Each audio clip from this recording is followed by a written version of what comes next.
dunya waddin wassalatu wassalamu ala asrafil anbiya'i wal mursalin wa ala alihi wa sahbihi ajma'in amma ba'du. Kepada yang terhormat Ustadz Ahmad Ali Hasanuddin SPP selaku Mudir Hifzi Islahul Ummah, Ustazah Hifzi Islahul Ummah, wali santri serta hadirin yang berbahagia. Pertama-tama marilah kita panjatkan puji syukur kehadirat Allah yang telah melimpahkan rahmat serta hidayahnya sehingga kita semua dapat berkumpul di sini dengan keadaan sehat walafiat, tidak kurang suatu apapun. Salawat serta salam kita curahkan kepada junjungan kita Nabi Muhammad SAW yang dimana beliau adalah suri tauladan bagi kita semua. Hadirin yang saya hormati, saya selaku pembawa acara izinkan untuk membacakan susunan acara pada kajian karimah Hifzi Islahul Ummah sore hari ini. Untuk acara yang pertama yaitu pembukaan, kedua tasmi oleh Ananda dari Arifda, ketiga materi yang akan disampaikan oleh Ustadz Ahmad Ali Hasanuddin SPD, yang keempat sesi tanya jawab, dan yang kelima adalah penutup. Demikian beberapa serangkaian acara pada kajian sore hari ini. Sebelum kita masuk ke acara yang berikutnya, marilah kita buka dengan membaca basmalah bersama-sama. Bismillahirrahmanirrahim. Memasuki acara yang kedua, pembacaan ayat suci Al-Quran yang akan dibacakan oleh Ananda dari Arifda. Pada Ananda dari Arifda, silakan.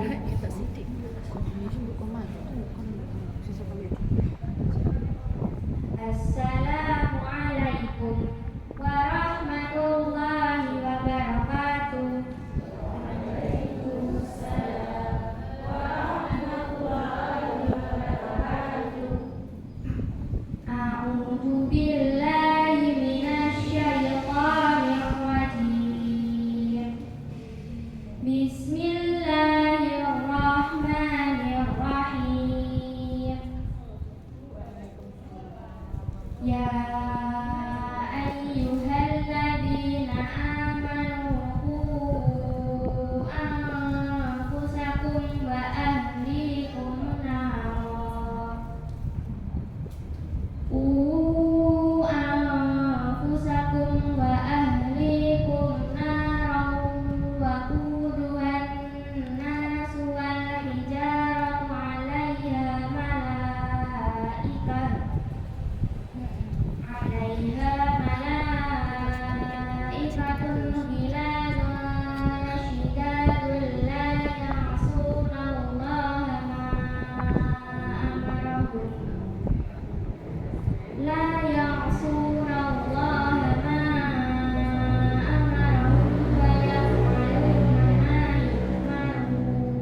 Terima kasih kepada Ananda dari Arifda yang sudah membacakan ayat suci Al-Quran. Semoga Allah memberikan pahala yang berlimpah untuk kita semua, terutama bagi yang membacanya.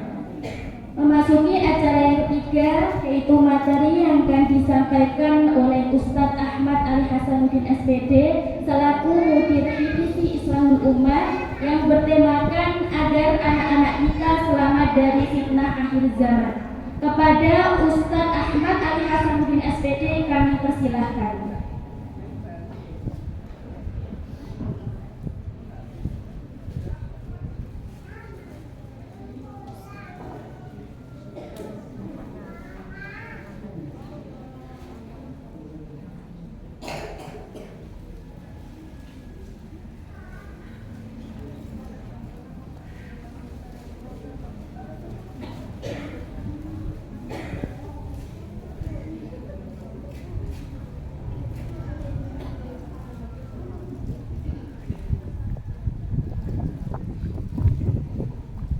Bismillahirrahmanirrahim. Assalamualaikum warahmatullahi wabarakatuh.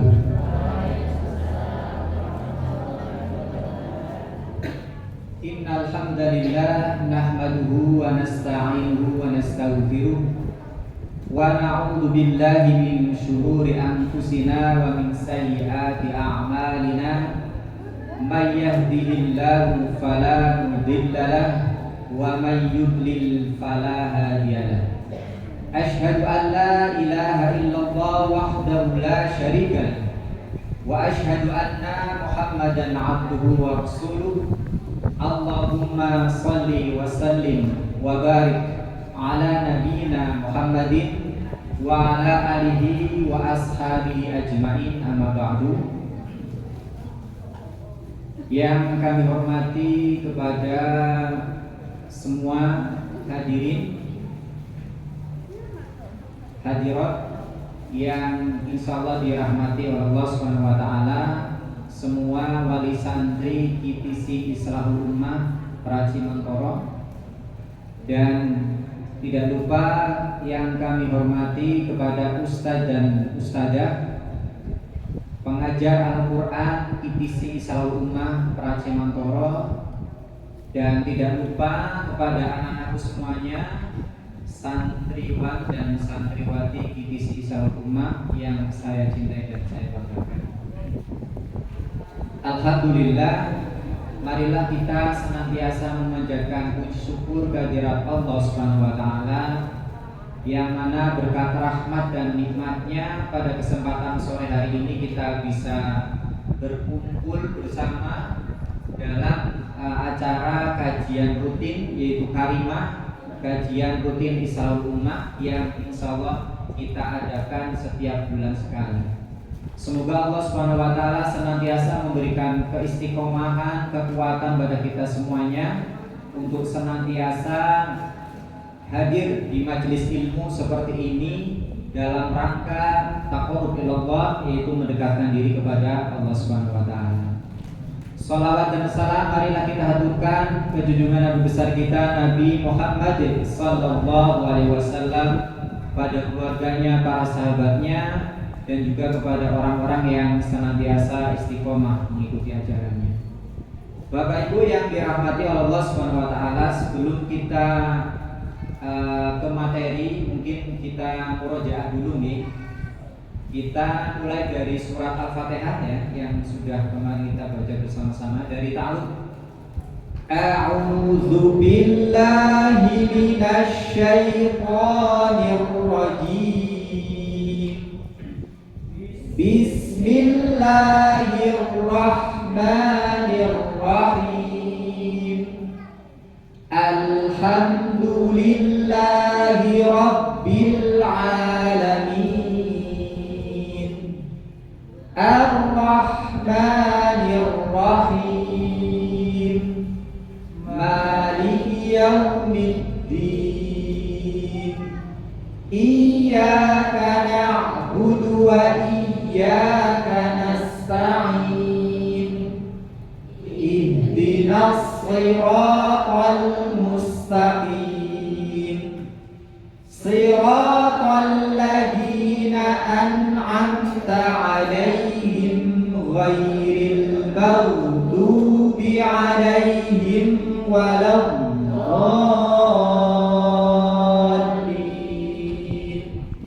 Baik, kita lanjutkan pada surat An-Nas ya. Kita baca dari basmalah. Bismillahirrahmanirrahim.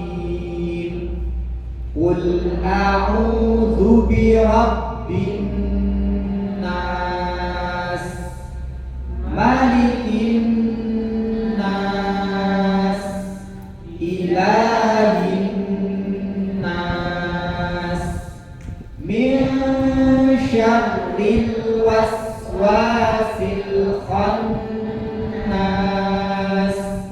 alladzi yuwaswisu fi minal jinnati wan nas. Dilanjutkan surat Al-Falaq. Bismillahirrahmanirrahim. Qul a'udzu birabbil falaq, min syarri ma khalaq, wa min syarri ghasiqin idza waqab, wa min syarri naffatsati fil 'uqad, wa min syarri hasidin idza hasad. Yang terakhir surat Al-Ikhlas. Bismillahirrahmanirrahim. Qul huwallahu ahad, Allahus samad, lam yalid wa lam yulad, wa lam yakul lahu kufuwan ahad. Shadaqallahul azim. Allahumma arhamna.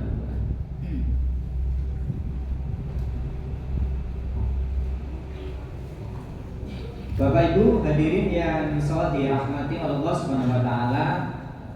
Alhamdulillah pada kesempatan bulan ini ya, yaitu bulan September, kita mengambil tema kajian dengan judul agar anak-anak kita selamat dari fitnah akhir zaman.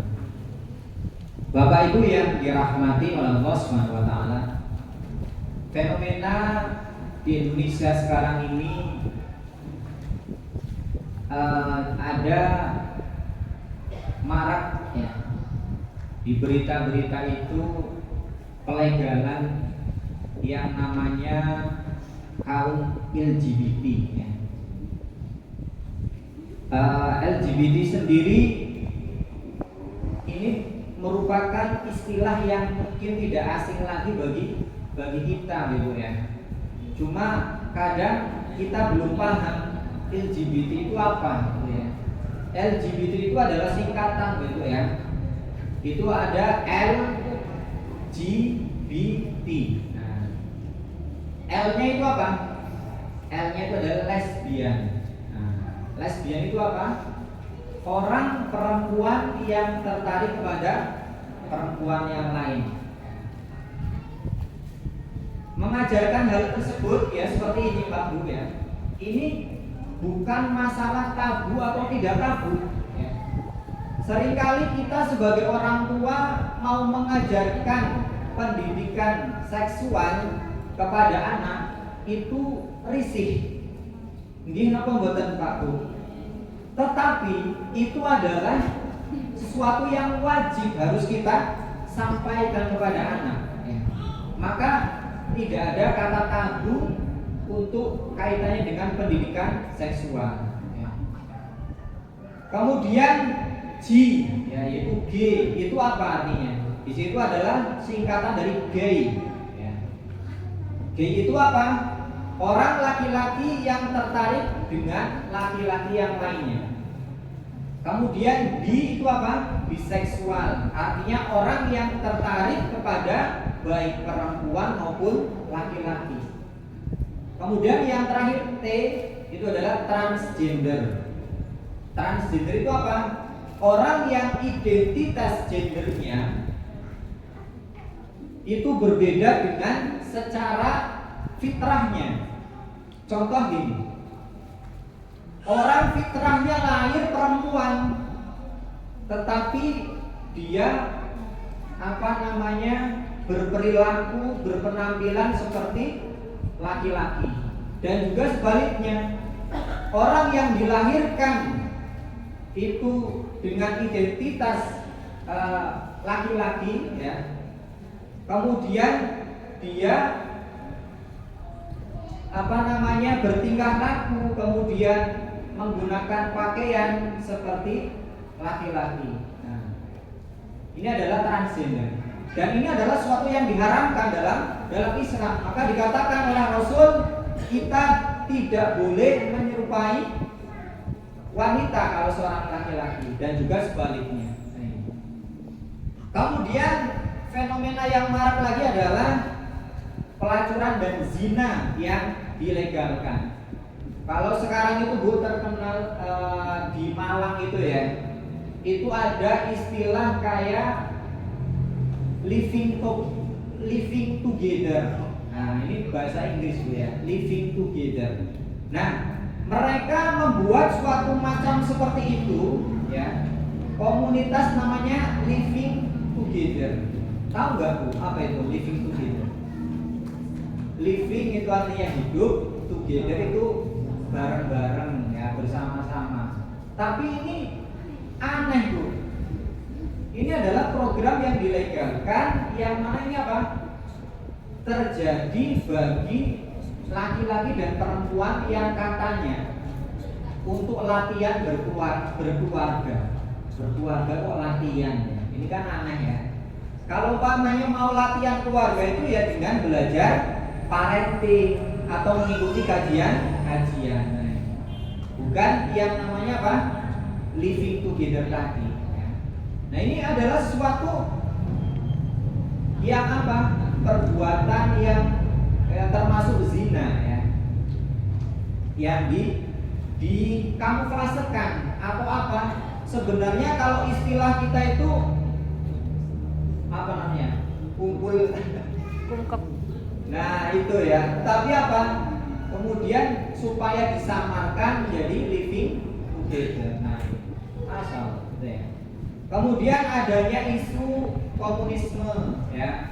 Nah, ini juga kita sudah dengar seperti itu ya.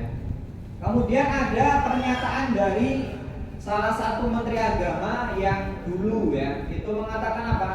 Kalau beragama itu tidak perlu serius. Nah, kalau menurut jenengan ungkapan seperti ini bagaimana? Apakah dibenarkan apa enggak? Jadi beragama itu nggak usah serius-serius gitu ya. Nah, padahal kata Rasul apa? Kita harus memegang erat ya. Pendidikan agama ya, bahkan harus digigit dengan gigi geraham itu. Bapak Ibu yang dirahmati oleh Allah Subhanahu wa taala, akhir-akhir ini juga banyak sekali berita Bapak Ibu ya yang sering kita dengar, yang mana ini menandakan bahwa sekarang ini sudah termasuk akhir zaman. Muncul banyak fitnah Bapak Ibu ya. Fitnah itu sesuatu yang marak, sesuatu yang biasa, baik itu di televisi maupun di internet, itu marak sekali apa? Banyak sekali fitnah. Kemudian banyak terjadi pembunuhan, perbuatan hina, keji dan kemungkaran itu merajalela. Maka Rasulullah SAW mengatakan, bitaqarubuz zaman, akan semakin dekat jarak waktu. Kita itu merasakan Pak Bu ya, sekarang itu kalau kita sudah mulai pagi, kita pegang HP sebentar Bu ya. tiba-tiba sudah siang, astagfirullah, ternyata sudah siang, gitu ya. Siang pegang HP ternyata sudah sore, astagfirullah, sudah sore, dan seterusnya. Ini menandakan apa? Jarak waktu itu begitu dekat. Hari ini hari Sabtu, kayaknya baru kemarin dari Sabtu, sekarang sudah hari Sabtu. Sekarang sudah bulan September, Masya Allah, sebentar lagi sudah mau tahun baru ya. Sudah mau habis tahun 2025.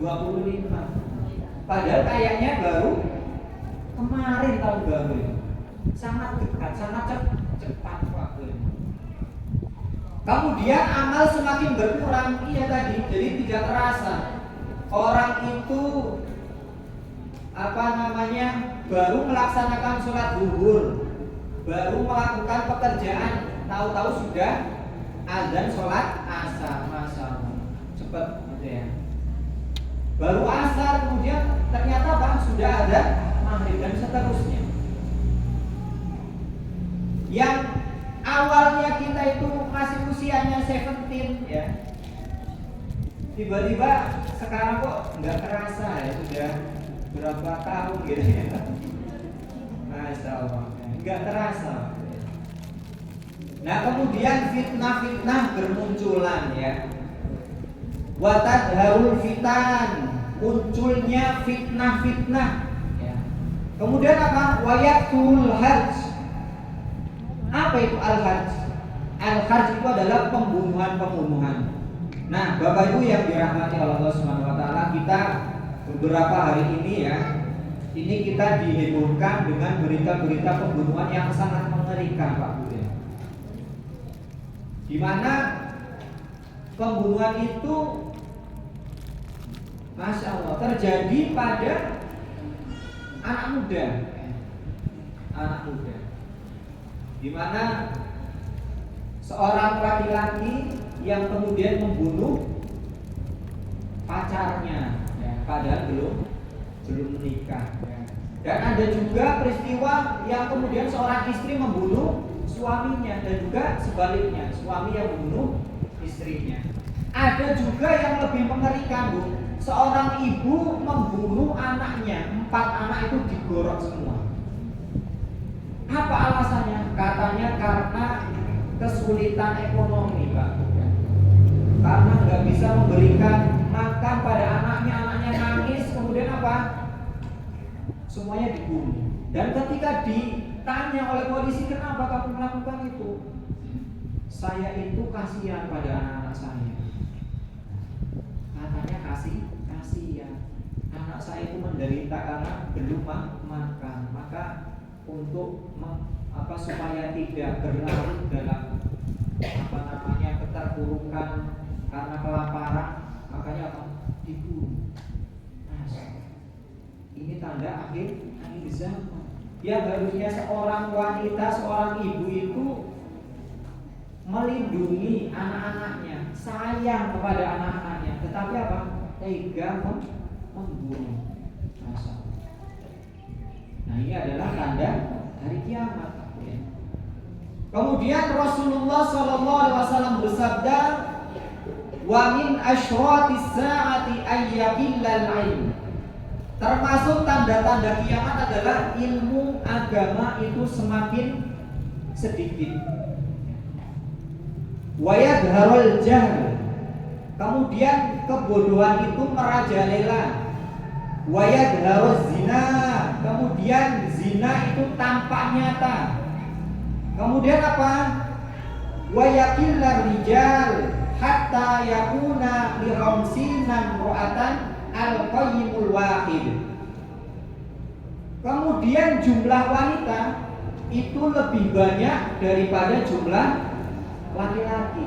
Coba sekarang Bu, kita bandingkan.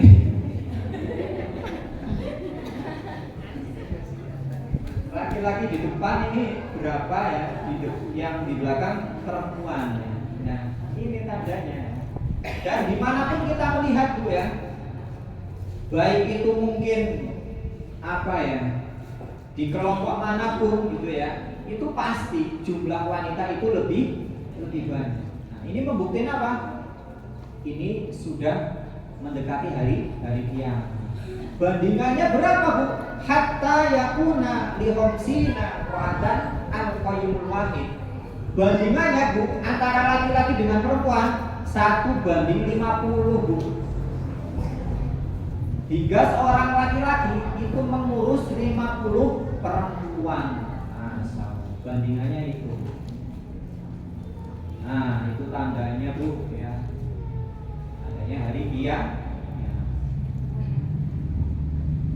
Nah, di sini penjelasan kaitannya dengan kata zina tampak nyata itu adalah zina dilakukan secara terang-terangan, ya, dan dianggap biasa. Nah, ini makanya ini adalah suatu PR untuk kita sebagai orang tua, yang mana bagaimana supaya bisa menjaga putra-putri kita, ya, agar tidak sampai melakukan yang namanya apa? Zina ini.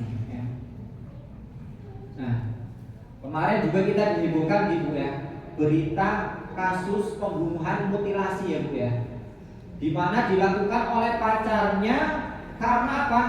Karena cemburu. Karena kenapa cemburu? Karena dekat dengan lelaki lain pada saat KKN. Nah, jadi pacarnya itu masih kuliah KKN, ya, kuliah kerja nyata, dekat dengan laki-laki. Nah, ini belum menikah, Bu, sudah seperti itu, ya. Kemudian ada kejadian lagi, wanita dilaporkan, ya, itu dibunuh, kemudian dipotong sampai 65 bagian. Pelakunya siapa? Pacarnya. Dibunuh dan dimutilasi di kamar kosnya. Nah, kalau di kamar kos berarti ngapain ya di kamar kos itu, ya, berdua. Nah, ini kan, ya, menjadi pertanyaan. Kemudian ada kasus pria mutilasi kekasihnya itu menjadi 360 bagian, Bu. Ini terjadi di hotel, Bu.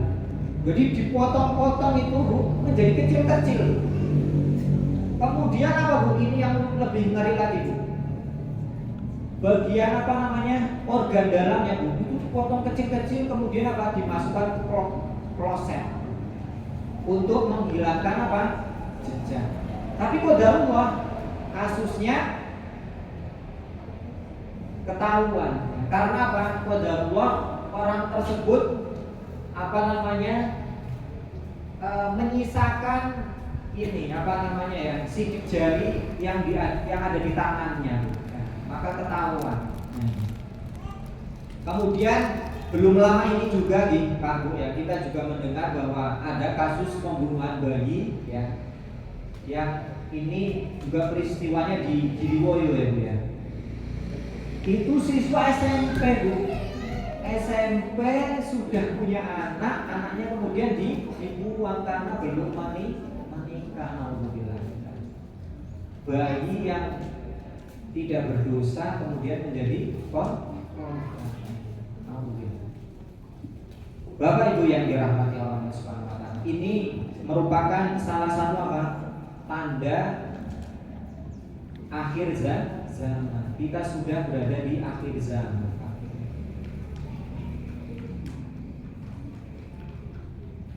Nah, kemudian ketika di akhir zaman nanti, Bu, ya, Islam itu nanti akan menjadi asing, karena Islam mulanya adalah agama yang asing, nanti akan kembali lagi asing sebagaimana awalnya. Nah, maka beruntunglah orang-orang yang asing itu. Nah, kenapa asing? Karena pada akhir zaman orang yang memegang teguh agamanya itu seperti menggenggam bara api, Pak. Kalau bara api coba bagaimana? Ketika dipegang panas, ya kan, ya. Ketika dilepas maka akan padam, akan mati. Maka apa? Artinya kesabaran, ya, untuk bisa memegang erat ajaran agama Islam itu butuh kesabaran yang luar biasa pada akhir zaman. Bahkan nanti akan dikucilkan. Nah, kita sekarang Bu, di zaman yang penuh dengan fitnah, ya. Yang kata Rasul bagaimana? Fa innahu la ya'ti 'alaikumuz zaman illa walladhi ba'dahu syarrun min. Yaitu tidaklah datang suatu zaman kepada kalian melainkan apa? Yang sesudahnya itu lebih buruk daripada sebelumnya. Jadi Bu, jadi zaman kita sekarang itu lebih buruk daripada zaman-zaman yang sebelumnya. Nenek-nenek kita ya, zaman nenek-nenek kita, kakek-kakek kita, mungkin bapak-bapak, ibu kita, orang tua kita, dulu ketika punya HP Bu, itu masih jarang ya. Kemudian HP itu hanya sebatas apa? Untuk SMS ya. Saya kalau umpamanya sama teman-teman itu ya, tadi kok saya nggak ada yang SMS itu diprotes Bu.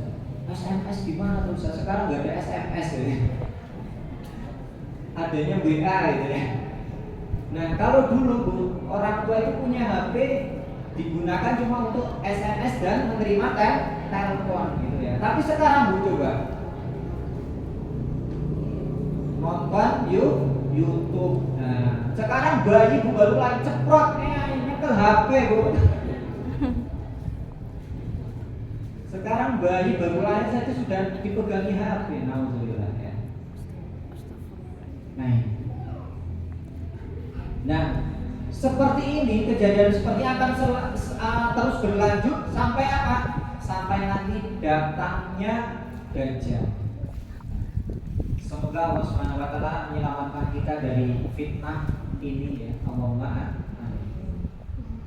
Bapak Ibu yang dirahmati oleh Allah Subhanahu wa taala, saat ini ya, anak-anak kita itu lebih cepat balik. Benar apa buatan?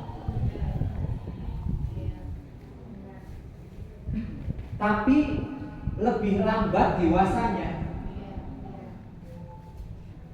Kalau dulu laki-laki ya, ketika balik itu usia mungkin 14 sampai 15 tahun ya, usia SMP lah ya. Itu baru balik. Nah, sekarang itu SD sudah banyak yang balik. Kemudian kalau kita lihat ya, anak yang sudah usia SMA ya, itu pun masih seperti anak-anak ya, belum dewasa. Bahkan yang sudah kuliah pun itu masih seperti anak-anak. Artinya apa? Dewasanya itu lambat ya, tetapi baliknya itu cepat. Lah kenapa kok bisa baliknya di tahun sekarang ya, zaman sekarang itu lebih cepat? Kenapa? Karena pengaruh dari faktor makanan dan tontonan. Kalau kita itu dulu mungkin makannya apa Bu? Sego tiwul. Nah, sekarang itu neko-neko Bu makanannya itu ya, cepat saji. Kemudian tontonan zaman dulu itu kita tontonannya masih apa Bu? Sederhana ya kan ya. Nah sekarang itu luar biasa tontonannya ya. Nah makanya pengaruh dari makanan dan tontonan ini menjadi anak itu semakin cepat untuk balik. Nah makanya kata Rasul ya, Rasul pada tahun yang lalu 1400 tahun yang lalu ya, beliau mengatakan, ya ma'syarus syabab, wahai para pemuda, ya, man istata'a minkumul ba'ata falyatazawwaj. Barang siapa di antara kalian itu mampu menikah, maka hendaklah ia menikah. Disuruh menikah kalau mampu ya, mampu secara apa? Secara finansial ya, ya cukup lah ya, tidak harus lebih ya. Kemudian apa? Mental ya. Kemudian ilmunya juga siap. Fa innahu awaddu lil basar wa ahsan lil farj. Karena menikah itu lebih menundukkan pandangan dan lebih menjaga kemaluan. Nah, maka Rasul itu apa? Disuruh menikah. Nah, alhamdulillah Ustaz sudah menikah ya. Iya, pengantin baru ya. Dulu KTC. Ya. Nah, kalau memang belum mampu ya, kalau belum mampu gimana Ustaz? Kalau belum mampu fa'alai wa man lam yastati fa'alai bisyam ya. Jadi kalau belum mampu maka disuruh untuk apa? Berpuasa. Nah, sekarang masalahnya Bu, menikah orang, puasa ya orang, lah ini bahaya nih ya. Maka banyak terjadi fitnah seperti tadi itu. Nah sekarang itu anehnya lagi Bu ya. Sekarang anak lulus kuliah. Nah kata orang tua jangan nikah dulu ya, kerjose. Nah itu ya. Sehingga apa? Kuliah sambil pacaran. Ketika anak sudah kerja, jangan nikah dulu, kecuali kerjanya sudah mapan. Lah kapan nikah? Lah kalau nanti sampai mati nggak mapan-mapan, nggak nikah berarti. Masya Allah, ini gimana? Karena ada orang yang belum menikah, ya, itu meninggalnya di kontrakan. Nah, ya. Jadi belum punya rumah, berarti belum mapan. Nah apa? Berarti nggak boleh menikah itu kan ya? Apakah syarat menikah itu harus punya rumah?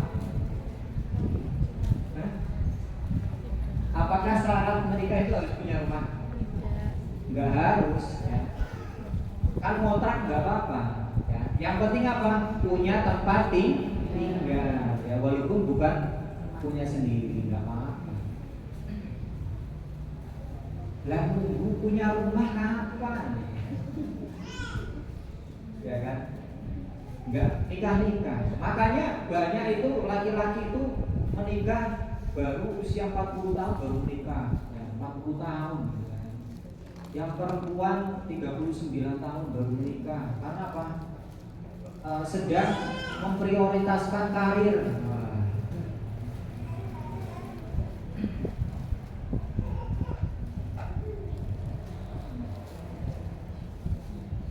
Nah, Rasul itu menyuruh seperti itu ya, untuk segera menikah. Nah, itu pada saat zaman belum seperti sekarang ini Bu, banyak fitnah ya kan. Itu saja Rasul sudah menyuruh seperti itu gitu kan.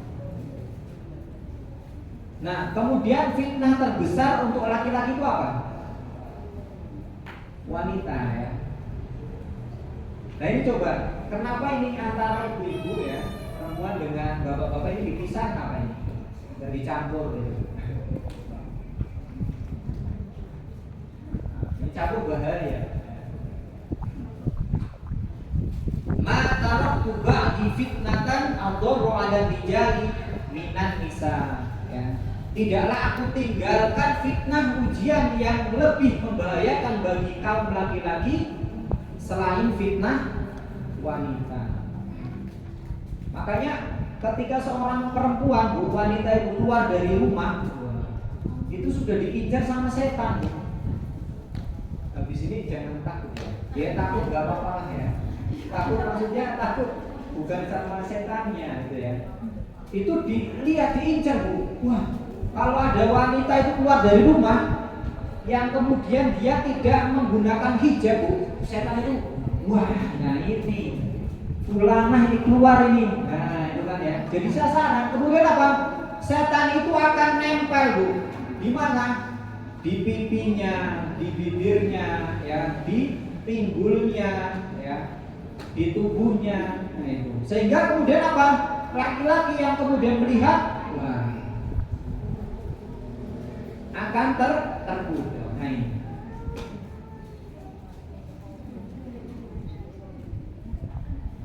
Tipu daya yang paling besar itu apa? Tipu dayanya setan apa wanita? Wanita ya.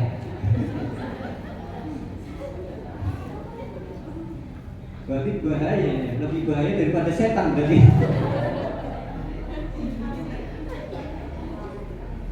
Nah, ini yang mengatakan bukan saya ya, tapi firman Allah Subhanahu wa taala dalam surat Yusuf ya. Inna kaidakunna azim ya. Sesungguhnya tipu daya wanita itu adalah besar. Dalam surat An-Nisa ayat 76, inna kaidasyaitana kana dhaifa. Sesungguhnya tipu daya setan itu lemah. Nah, berarti berat wanita ini ya. Nah, makanya kenapa seorang perempuan ya, nah ibu-ibu ini ya, ini diwajibkan untuk apa? Memakai hijab ya. Kemudian menyuruh anak-anaknya yang perempuan juga apa? Berhijab. Ini itu ya. Maka kalau umpamanya kemudian anak kita itu terpengaruh dengan fitnah akhir zaman hingga apa? Mendekati yang namanya zina, nah ini berarti sudah salah dari orang tuanya dahulu. Karena apa? Tidak menanamkan dari kecil untuk memakai apa? Menjaga dirinya. Nah, kalau kita itu memilih seorang istri atau perempuan itu memilih berdasarkan apa? Berdasarkan apa? Apa? Akhlak. Tenang.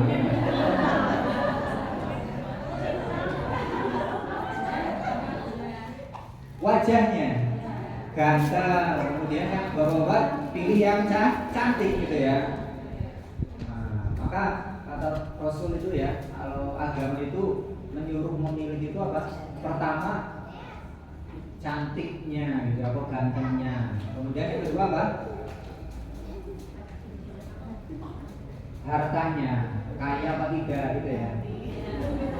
Kemudian yang ketiga, keturunan atau nasabnya ya, dari bangsawan ya, darah biru apa darah merah. Nah, kemudian yang keempat apa? Agamanya. Tetapi apa? Rasul mengatakan pilihlah agamanya. Tetapi kalau ibu-ibu pilihnya apa? Yang kaya. Nah, ini. Nah, bahaya ya, bahaya. Jadi ketika ada seorang laki-laki agamanya baik, akhlaknya baik, nah, maka ketika melamar nggak boleh ditolak, nggak boleh ditolak. Kalau umpamanya wanita itu lebih memilih pada yang lainnya karena hartanya, karena cantiknya, karena apa nasabnya, maka akan terjadi kerusakan di muka bumi. Karena apa? Orang itu akan memilih yang agamanya buruk. Nah, ada 3 kriteria istri idaman, Bu. Nah, ini ya. Nanti ibu-ibu coba, saya termasuk istri idaman apa enggak gitu ya. Nah, kemudian yang belum menikah ini berarti sebagai apa? Pelajaran ya. Nah, yang pertama apa? Tazawwajul wadud al-wadud fa inni mukadziru bikumul umam yaumal qiyamah. Nikahilah wanita itu yang pertama al-wadud. Al-wadud itu apa? Yang penyayang, Bu. Jadi aja boleh perempuan sing galak.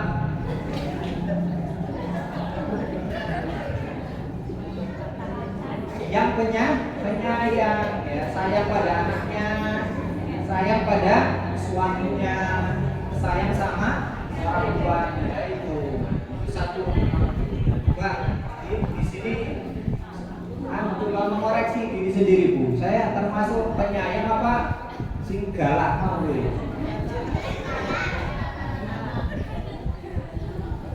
Nah kemudian apa? Al-walud. Al-walud itu apa? Banyak melahirkan. Al-walud banyak melahirkan. Berarti seneng dua anak. Bahasa ini suami Bu anak ya, anak lagi ya gitu kan. Yo anak neng repot ini kesel nah, capek ya gitu kan ya. Nah ini gimana gitu kan ya. Jadi nggak sesuai dengan sabda Nabi ini ya. Jadi istri idaman itu apa? Yang suka banyak anak ya.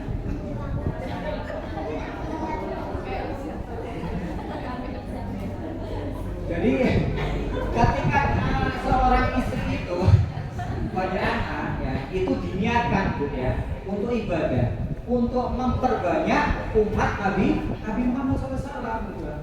Lah wong sing ora soleh itu ya Bu ya, itu saja anaknya banyak, berani 15 gitu ya, 12 gitu ya. Lah kita kok yang rajin ngaji 2 cukup Ustaz. Aduh gimana? Bukan istri zaman ini ya. Nah itu ya Bu ya.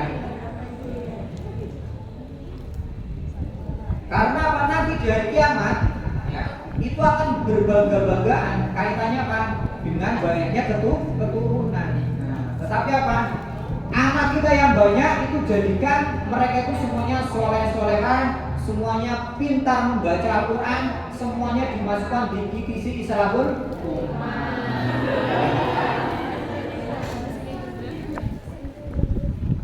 Nah nanti kalau cuma 2 santrinya divisi musibah.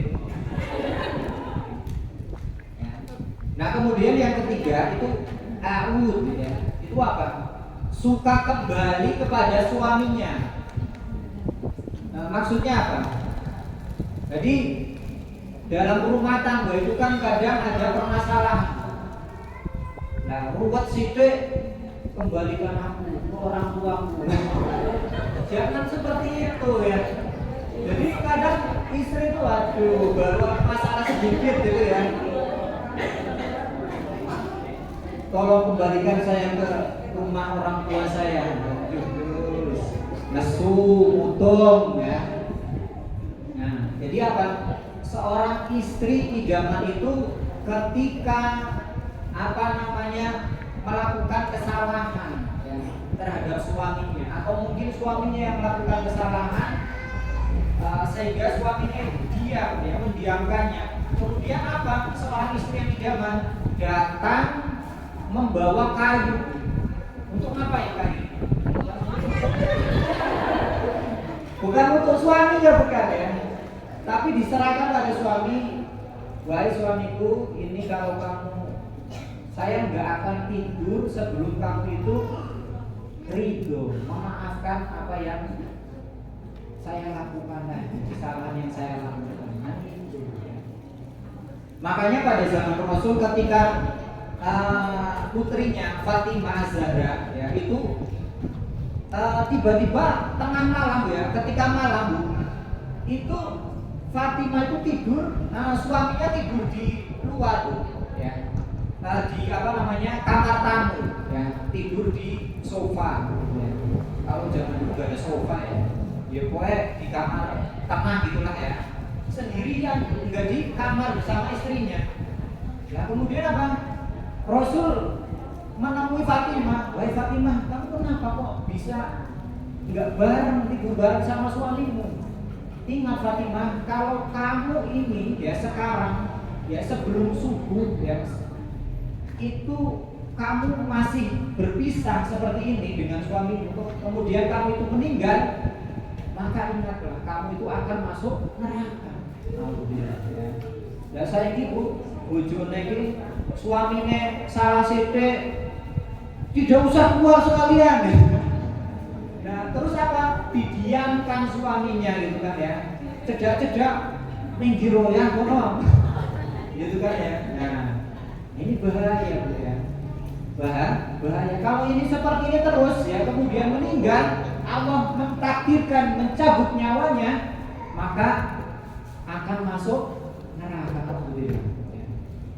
Harus hati-hati ya Bu ya. Nah, sekarang kayak perangko saya ya Bu ya. Baru pulang dari pengajian seperti perangko nempel terus ya.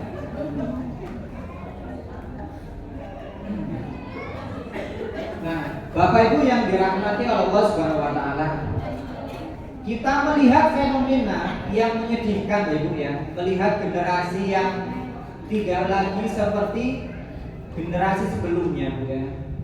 Melihat orang tua sekarang itu tidak peduli terhadap anak-anaknya. Coba sekarang itu ketika jenengan repot ya, supaya anak itu tenang, anteng gitu, ngapain Bu? Nah, itu kan ya. Jadi ibu itu sibuk dengan pekerjaannya, anak sibuk dengan HP-nya. Kacau Bu ini. Nah, ini berarti apa? Orang tua yang tidak lagi peduli terhadap anak.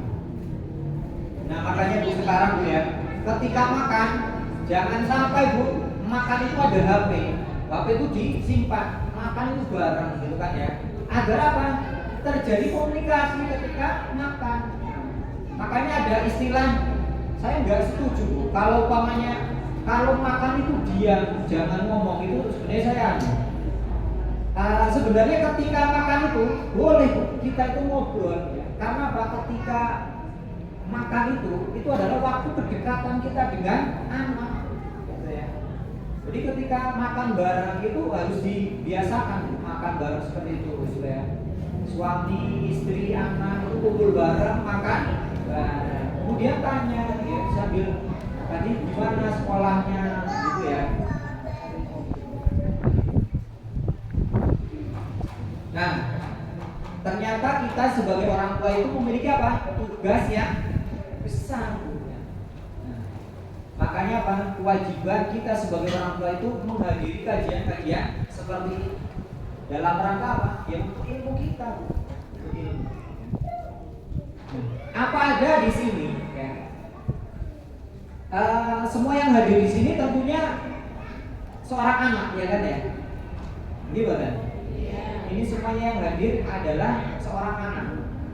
Ada yang ceprot langsung dewasa ya. Enggak kan ya? Jadi anak dulu. Semuanya sudah merasakan jadi seorang anak. Tetapi ada dari sebagian dari kita itu yang bukan orang tua. Mungkin ada yang anak atau mungkin belum menikah atau sudah menikah tapi belum diberikan momongan atau karunia. Nah, maka ini menjadi PR kita. Nah, bagaimana mendidik generasi ya supaya bisa selamat dari fitnah akhir zaman? Maka kalau kita berbicara bagaimana cara mendidik generasi, ya, maka kita sendiri yang harus mendidik diri kita sebagai orang tua gitu ya. Makanya Allah Subhanahu wa taala berfirman, ya ayyuhalladzina amanu qu anfusakum wa ahlikum nar. Wahai orang-orang yang beriman, peliharalah dirimu dan keluargamu dari api neraka. Nah, jadi pelihara dirimu dulu Bu, ya dijaga ya. Kalau kita ingin anak kita itu berhijab, maka orang tuanya harus berhijab. Kalau kita menginginkan anak kita itu rajin sholat, maka kita sebagai orang tua juga harus rajin sholat. Lah wong ngongkon anaknya sholat, dhewe ora sholat.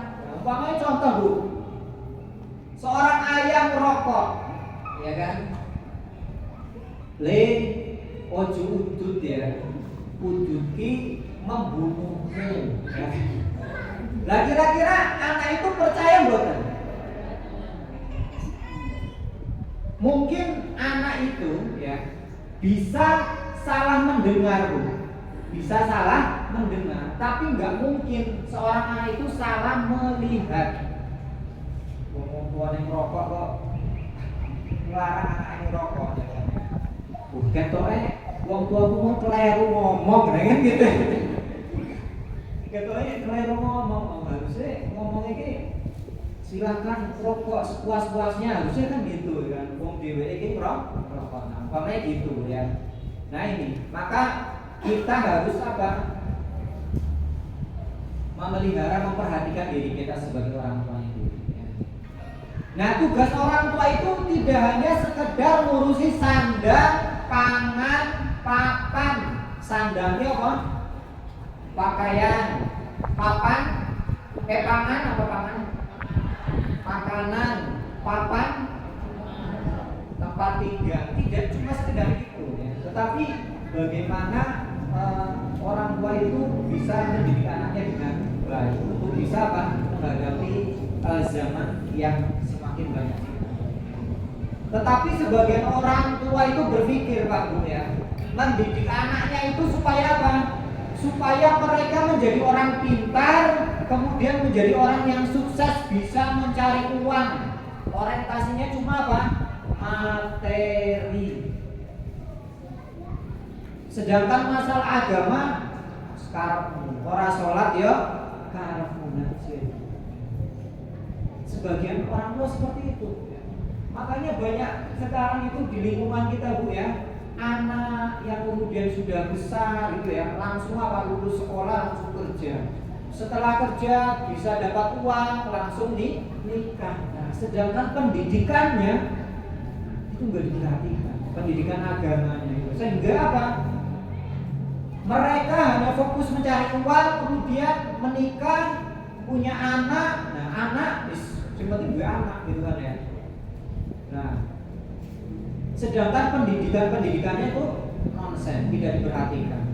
Nah, kita sebagai orang tua ya, yang namanya guru saja, Bu, ya, guru matematika, mereka harus belajar berapa tahun? 4 tahun, Bu, supaya apa? Mereka bisa mengajarkan anak-anak itu matematika. Guru Al-Quran, mereka harus apa? Mendalami ya pendidikan sebagai guru Al-Quran, ya kan? Sehingga mereka kemudian kalau sudah baru berhak untuk mengajarkan Al-Quran. Lah kita menjadi orang tua belajarnya kapan ya? Ya langsung nikah, langsung gue anak. Nah, ini kesalahan. Padahal apa? Status sebagai orang tua itu lebih berat daripada guru Al-Quran dan guru matematika. Makanya seorang orang tua itu ya, itu harus serba bisa. Nah, ini. Bapak Ibu yang dirahmati oleh Allah Subhanahu wa taala. Allah Subhanahu wa taala memberikan peringatan pada kita sebagai orang tua, Bapak Ibu, ya. Dalam surat An-Nisa ayat 9, A'udzubillahi minasyaitonir rajim. Wal yakhshal ladzina law taraku min khalfihim dzurriyyatan du'afa. Ya. Dan hendaklah kalian itu sebagai orang tua itu takut kepada Allah, orang-orang yang sekiranya mereka itu meninggalkan keturunan yang lemah di belakang mereka, yang mereka khawatir terhadap keadaan mereka, maka hendaklah mereka itu bertakwa kepada Allah dan hendaklah mereka mengucapkan perkataan yang benar atau yang baik. Maka kepada anak itu apa? Harus senantiasa berkata yang baik. Ya. Jadi nggak ada kata-kata yang kotor, yang kasar gitu ya. Karena itu akan dia apa? Diingat, ditiru. Yang pertama, Bu, yang harus kita lakukan supaya anak keturunan kita itu selamat ya di akhir zaman yang penuh fitnah ini. Yang pertama adalah menguatkan akidah sejak dini. Ya. Akidahnya adalah kewajiban pertama seorang muslim. Ya. Jika akidah itu kuat, ya, maka anak kita itu akan mampu ya menghadapi tantangan yang zaman yang penuh dengan fitnah. Maka apa? Akidah itu begini. Kita harus menanamkan kepada anak bahwasanya kita semuanya itu hanya bergantung kepada Allah. Ya. Kita itu tidak bergantung kepada harta kita, kepada teknologi, kepada manusia, tidak. Kita semuanya bergantung hanya kepada Allah. Maka kita anak-anak kita itu diharapkan apa? Dekat dengan Allah Subhanahu wa taala. Tanamkan sejak kecil bahwa Allah yang memberi rezeki, perlindungan dan pertolongan. Tanamkan keyakinan bahwa hanya Allah tempat bergantung, bukan manusia, bukan teknologi ataupun materi atau harta. Nah ini. Hingga orang itu tidak melihat bentuk pekerjaannya itu apa gitu ya. Kadang orang itu mikir, wah enak ya jadi dokter gitu kan ya. Wah enak ya jadi presiden dan seterusnya ya.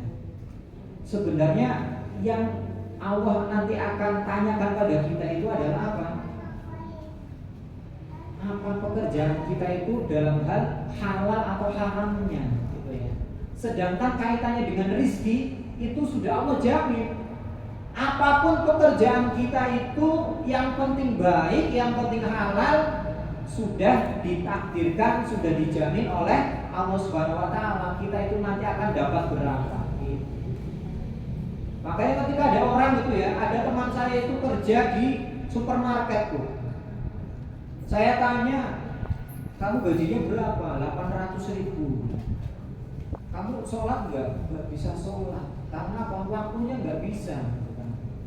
Kamu setiap hari apa? Melayani terus, jadi nggak ada waktu. Kalau izin nggak boleh. Lebih baik kamu keluar. Kalau kamu keluar, insya Allah kamu akan mendapatkan pekerjaan yang lebih baik. Karena apa? Rezeki itu sudah ada yang ngatur. Kita mau kerja dimanapun, itu ya rezeki kita segitu, sudah dicatat. Jadi bukan alasan kemudian kita milih pekerjaan ini nggak bisa sholat ya, kemudian wah eman-eman wong aku gajinya wis gede tapi orang sholat ya wis enak. Yang penting kita kerja ya, tetapi kita bisa beribadah kepada Allah Subhanahu wa taala. Karena hidup kita itu bukan untuk kerja ya. Wa ma khalaqtul jinna wal insa illa liya'budun. Kita itu diciptakan oleh Allah Subhanahu wa taala bukan untuk kerja, tetapi untuk beribadah kepada Allah. Nah, sedangkan pekerjaan itu apa? Karena Allah Subhanahu wa taala menyuruh kita ikhtiar. Maka ikhtiarnya apapun jalannya, insya Allah rezekinya itu sama, sudah dijamin. Nah, itu yang pertama. Yang kemudian yang kedua, ya, membiasakan amalan ibadah kepada anak kita. Hendaknya kita senantiasa menghadirkan pendidikan ibadah dalam keluarga kita, menjadi teladan, ya kan? Kemudian senantiasa apa? Memerintahkan anak kita untuk beribadah. Nah, kemudian apa? Mendoakan mereka untuk apa? Mereka dijadikan menjadi anak yang soleh, ya. Orang yang tidak pernah meninggalkan sholat. Wa'mur ahlaka bis-sholati wastabir 'alaiha. La nas'aluka rizqan nahnu narzuquk. Jadi dan perintahkanlah kepada keluargamu untuk apa? Melaksanakan sholat ya. Dan bersabarlah kamu dalam mengerjakannya.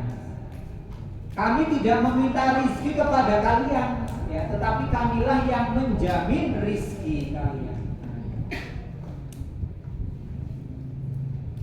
Maka datanglah setelah mereka pengganti yang buruk, yang menyia-nyiakan sholat dan memperturutkan hawa nafsu mereka. Maka mereka kelak akan menemui kesesatan yang nyata. Nah ini Bapak ya, dari awalnya mereka meninggalkan sholat, sehingga apa? Allah itu kemudian menambahkan ya, mendominasikan mereka itu dengan apa? Hawa nafsu mereka ya. Sehingga apa? Mereka senantiasa mengejar dunia terus, tidak memikirkan apa?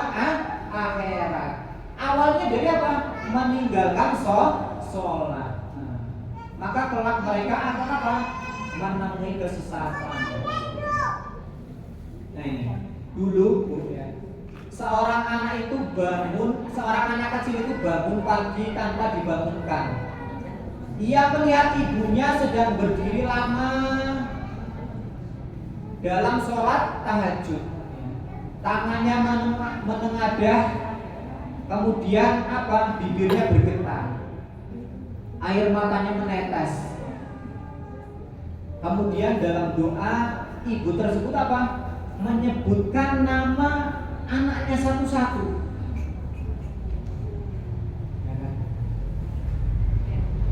Anak itu kemudian apa? Setelah besar mereka tidak akan pernah melupakan pemandangan itu, Pak.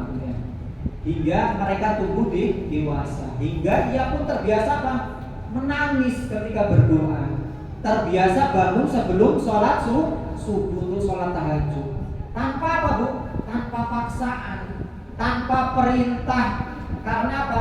Ia tumbuh dari cinta yang nyata, dari teladan yang diam-diam mengakar dalam jiwanya si anak tersebut, Pak.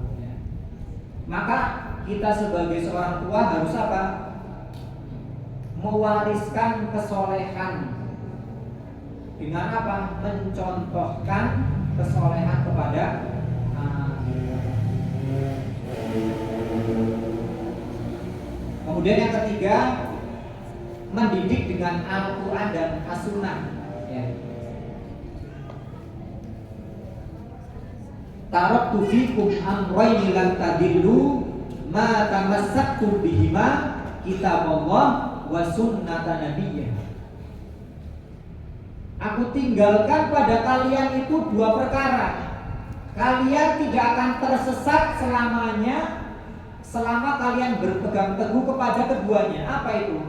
Berpegang teguh kepada Al-Quran dan kepada sunnah nabinya. Maka menanamkan nilai-nilai Al-Quran sejak dini itu adalah sesuatu yang penting. Maka perlu anak-anak kita itu apa? Memasukkan ke lembaga pendidikan yang orientasinya apa?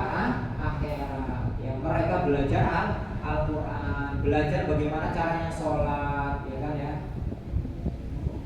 Nah, dekatkan dengan Al-Quran. Kemudian apa? Diperintahkan, diajarkan kepada mereka bersabar dalam belajar. Ya.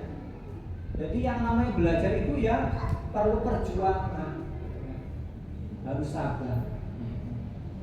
Kemudian yang keempat, menanamkan adab dan akhlak Islami, Bu. Nah ini di akhir zaman ini yang namanya adab atau akhlak itu sangat miris, Bu ya. Adab kepada Allah itu apa? Sholat tepat waktu, senantiasa berdoa kepada Allah, berzikir pagi dan petang tidak pernah ditinggalkan. Kemudian adab kepada seorang orang tua, ya kan, sopan santun, berbakti kepada orang tua. Kemudian adab kepada guru, kepada teman. Nah, ini harus dia apa? Ditanamkan kepada anak. Adab dalam menggunakan teknologi seperti apa? HP, internet, medsos. Nah, jadi apa? Tidak disalahgunakan. Masya Allah, Pak Bu ya. Sekarang itu medsos itu ya, internet, Masya Allah, itu banyak sekali fitnah. Tidak ada adab sama sekali di situ. Yang namanya perempuan, Masya Allah, mereka menggunakan jilbab, Bu, berjilbab. Tapi apa? Mereka joget-joget. Astagfirullah, gitu kan ya. Jadi ini apa? Menghinakan dirinya sendiri ya. Allah itu sudah memuliakan kita sebagai kaum perempuan, tetapi kita sendiri yang kemudian apa? Menjerumuskan, menghinakan diri kita sendiri, joget-joget. Nah ini saya pernah, Bu ya, di apa namanya status itu ya, saya nggak sengaja juga ya, dilalang saya nyimpan itu ya, itu kan wali murid ya, dia itu joget-joget ya, di TikTok ya, kemudian di Facebook ya. Di Facebook itu katanya gini, kan di status itu ya, ngapain malu gitu kan ya. Nah ini kan supaya dapat dapat uang kan ya, biar menghasilkan. Nah itu, jadi statusnya seperti ini gitu kan ya. Nah, jadi perempuan itu ketika berjoget-joget itu nanti banyak yang nonton. Nah itu nanti penghasilannya banyak. Ketika banyak yang nonton. Nah ini masya Allah, harusnya kita berlindung daripada itu. Maka kita kita sebagai orang tua jangan sampai mencontohkan kepada anak kita, lah orang tua ini joget-joget, lah anaknya kalau dia gitu kan ya. Nah, ada istilah seorang anak itu kencing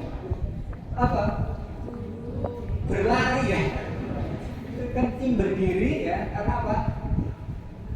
Nah itu karena melihat orang tuanya juga seperti itu gitu kan ya, kencing sambil berlari ya. Ini naudzubillah ya. Jadi seorang anak itu akan mencontoh dari orang tuanya. Nah Islam mengajarkan pada kita untuk menjaga kesucian kita dan kehormatan kita. Allah Subhanahu wa taala berfirman, "Wala taqrabuz zina, innahu kana fahisyatan wa sa'a sabila." Dan janganlah kamu itu mendekati zina. Nah, jadi Bapak Ibu, di sini katanya bukan larangan untuk berzina, bukan ya, tetapi apa? Mendekatinya saja tidak boleh. Nah, jadi kalau yang namanya tadi ya kayak video seperti itu sudah mendekati zina. Kemudian tadi perbuatan tadi kayak pacaran gitu kan ya, kemudian berhalwat ya, antara laki-laki perempuan berduaan. Nah ini itu namanya apa? Taqrabuz zina ya. Mendekati zina. Nah ini bahaya. Buruk ya, perbuatan zina. Maka kita sebagai orang tua harus hati-hati untuk sekali itu ya. Nah itu yang kasus pembunuhan itu apa? Orang tua itu nggak menyangka loh, yang membunuh itu ternyata pacarnya. Padahal apa? Orang tua itu menyangka bahwa anaknya itu orang yang pendiam, nggak neko-neko gitu kan ya. Ternyata apa? Ketika kuliah dia malah punya pacar, punya kenalan seperti itu. Nah ini harus hati-hati. Maka kita sebagai orang tua harus benar-benar apa? Hati-hati. Apalagi apa? Mendidik anak perempuan itu lebih sulit daripada mendidik anak laki-laki. Nah kemudian yang kelima, membentengi dari lingkungan yang buruk. Pilihkan teman yang baik. Nah, Ustaz jarene ojo pilih-pilih konco. Jadi kabeh konco ki podo.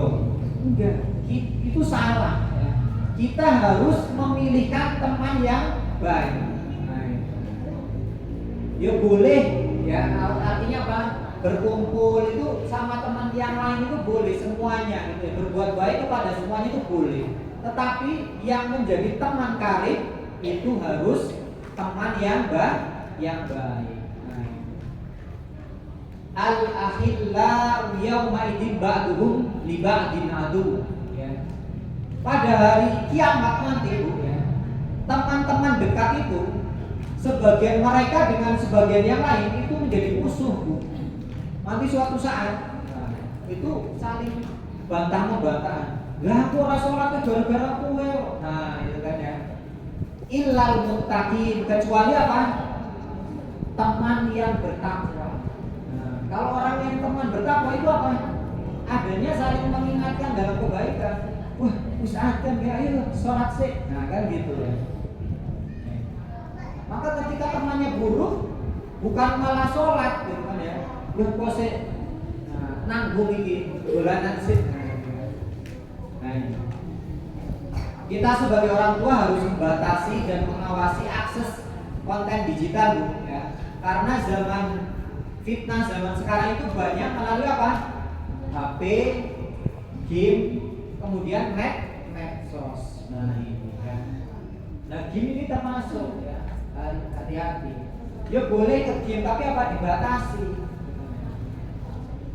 Kemudian yang keenam, mengajarkan ilmu atau wawasan agama. Man yuridillahu bihi khairan yufaqihu fiddin.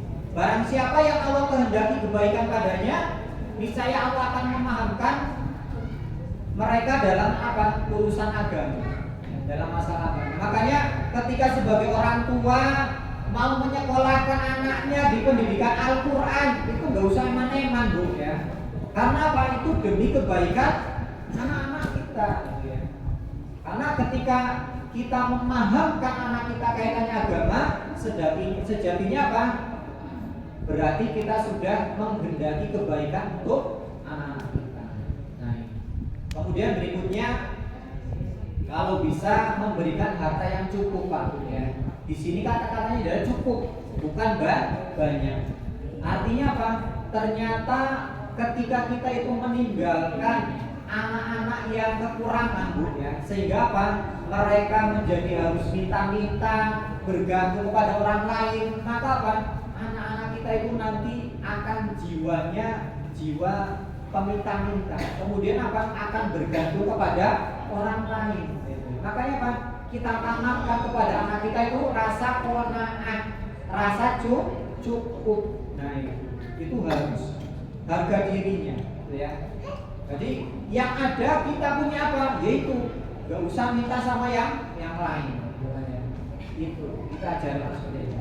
Kemudian teladan orang tua, ya, itu tadi sudah, ya. Kemudian doa dan tawakal. Yang terakhir, Bu, ya. Doa dan tawakal ini adalah jangan sampai lupa. Kita sebagai orang tua itu senantiasa mendoakan, apalagi di zaman yang penuh fitnah ini. Bagaimana doanya? Allahumma inni a'udzubika minal fitani ma dhahara minha wa ma batan. Ya Allah, aku berlindung kepadamu dari fitnah, baik yang nampak maupun tidak nampak, dan juga anak keturunan. Demikian Bapak Ibu yang dapat saya sampaikan, mudah-mudahan bermanfaat. Silakan nanti kalau ada pertanyaan silakan bertanya. Saya akhiri dulu. Wassalamualaikum warahmatullahi wabarakatuh. Terima kasih kepada Ustadz Ahmad Ali Hasanuddin yang sudah mengisi kajian sore hari ini. Untuk acara yang keempat yaitu sesi tanya jawab. Hadirin yang ingin bertanya dipersilahkan.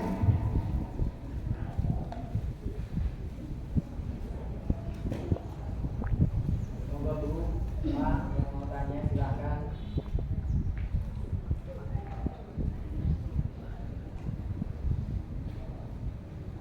Di luar tema juga gak apa-apa, silakan.